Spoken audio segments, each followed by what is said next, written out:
দেখেন, নেগেটিভিটি ঘটেছে। দুপুরের পর থেকে আমরা কারচুপির অভিযোগ পেয়েছি। আমি নিজেও মরিকু শহরের যে কেন্দ্র আছে সেখানে গিয়েছি, প্রমাণ পেয়েছি। তাদের সাথে খুব পলাইটলি কথা বলেছি, তারাও বলেছে হ্যাঁ একটা ঘটনা ঘটে গেছে।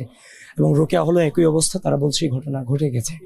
তো এখন সবকিছু মিলিয়ে এটা কোনোভাবেই কিন্তু আশা রাখিনি। তারপর হচ্ছে যে সকাল থেকে আমাদের বিভিন্নভাবে আমাদের পোলিং এজেন্ট থেকে শুরু করে সবাই বিভিন্নভাবে বাধা প্রদান করা হয়েছে। এবং ভোট কেন্দ্রের বাইরে যে হচ্ছে যে আপনার প্যানেল যে নাম্বার শিটটা সেটা দেওয়ার জন্য দিতে গিয়ে প্রত্যেকটা জায়গায় আমরা পড়তে আমরা বাধাগ্রস্ত হয়েছি।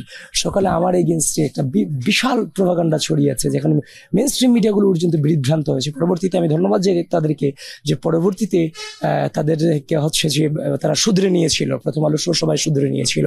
তো এই সবকিছু মিলিয়ে, এবং একটু আগেও দেখলাম যে রোকেয়া হলের যিনি দায়িত্বরত নির্বাচনী কর্মকর্তা মোনামি ম্যাম, তিনি আমাদের সূচনাকে, পাঠকক্ষ বিশেষ সম্পাদক সূচনাকে শুধুমাত্র প্যানেলের যে কোড নাম্বার সেটা বিতরণ করার কারণে তাকে ছাত্রত্ব শেষ করে দেওয়ার হুমকি তিনি দিয়েছেন। এমন হিংস্রতা তো দেখানোর কোনো কথা নেই, অথচ উনি শিবিরটা বিলি করছেন।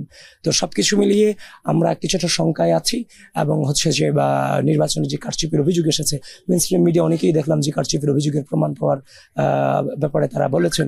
আমরাও নির্বাচন কমিশনের কাছে লিখিত অভিযোগপত্র জমা দিয়েছি।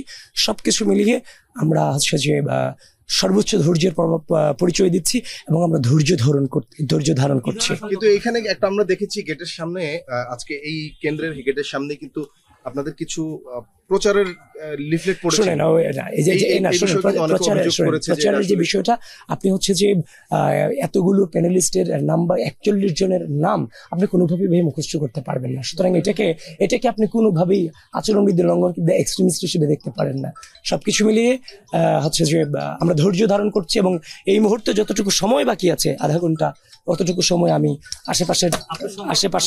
আশেপাশের যারা আছেন তাদেরকে আহ্বান করছি, কেউ ভোট প্রদানে যদি হচ্ছে যে এখনো বাকি থাকেন, আমি আহ্বান করছি যে আপনারা ভোট প্রদান করার জন্য আসুন। আধা ঘন্টা, আমরা সর্বোচ্চ গণতন্ত্র।